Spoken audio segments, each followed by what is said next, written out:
आज नांदेड वाघाळा महानगरपालिकेचा जो काँग्रेस पक्ष आणि वंचित पक्ष या दोन्ही पक्षाच्या वतीनं संयुक्त जाहीरनामा वचननामा या ठिकाणी प्रसिद्ध झालेला आहे आणि यामध्ये सगळ्या जे काही नांदेड शहराच्या विकासाच्या दृष्टिकोनातून ज्या गोष्टी आवश्यक आहेत भविष्यामध्ये करणाऱ्या जनतेच्या सुविधेच्या दृष्टिकोनातून ज्या गोष्टी करणं आवश्यक आहेत त्याचा उल्लेख या जाहीरनाम्यामध्ये केलेला आहे.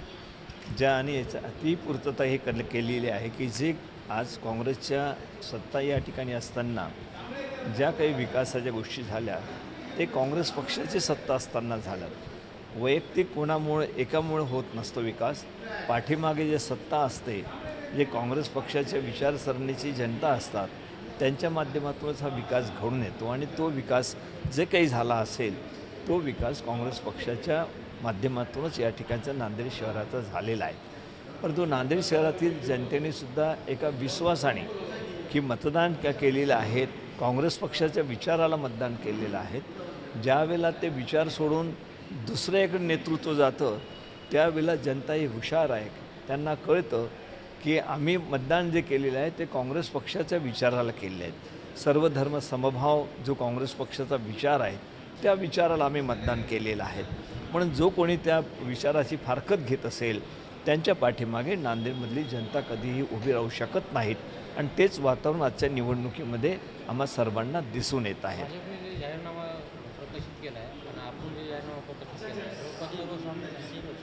साम्य एक फरक आहे की भाजपने केलेला जाहीरनामा आज केलेला आहे. आम्ही काँग्रेस पक्षाने जे काही त्यामध्ये सत्ता होती किंवा जी काही कामं केली तो आम्ही केलेल्या वचननाम्यामध्ये उल्लेख आहे. परंतु त्यांचं काही श्रेय नाही आहे, त्यांचं कुठलंही श्रेय नाही. BJPने या ठिकाणी मतं मागावं अशा प्रकारचा त्यांना कुठलाही अधिकार पोचत नाही आहे. त्यांच्या पाठीमागे उभं राहिलेल्या नेत्यांनाही तो अधिकार पोचत नाही आहे. कारण जनतेनं विश्वासाने तुम्हाला काँग्रेसच्या जनतेने मतदान केलेलं आहे, काँग्रेसने तुम्हाला निवडून दिलेलं आहेत, काँग्रेसने तुमच्या तिथे विकास केलेला आहे आणि तुम्ही जर विचाराने त्या ठिकाणी पुढे जात नसाल, कुठला तरी BJP सारखा RSS सारखा विचार घेऊन जर तुम्ही पुढे जाण्याचा प्रयत्न करत असाल तर जनता कधीही माफ करणार नाहीत.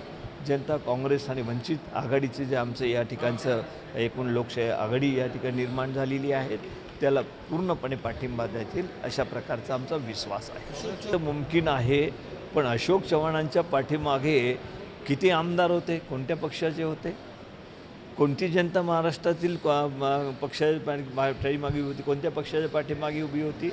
काँग्रेस पक्षाच्या पाठीमागे होती. काँग्रेस पक्ष होता म्हणून या ठिकाणी अशोकराव चव्हाण मुख्यमंत्री झाले. काँग्रेस पक्ष सत्तेमध्ये होता म्हणून या ठिकाणी विकास झाला. आपण सुद्धा म्हणत असताना एकच म्हणतो, काँग्रेस पक्षाच्या वेळेला काय केलं, काँग्रेस पक्षाने विकास केला की नाही? काँग्रेस पक्षाने जे विकास केला ते नांदेड शहराचंच नाही, आजूबाजूचे सगळी लातूरसारखे शहरं पाहिली असेल, औरंगाबादसारखं शहर पाहिलं असेल, तिथं विकास झालेला आहे. तो कोणी केला? इतरसुद्धा महाराष्ट्रामध्ये सगळ्या ठिकाणी, नागपूर असेल, त्या ठिकाणी अमरावती असेल, त्या ठिकाणी नाशिक असेल, पुणे असेल, या ठिकाणचा काँग्रेस पक्षाची सत्ता असताना विकास झाला. कोणी केला तो विकास? काँग्रेस पक्षाची सत्ता असताना विकास झालेला आहे.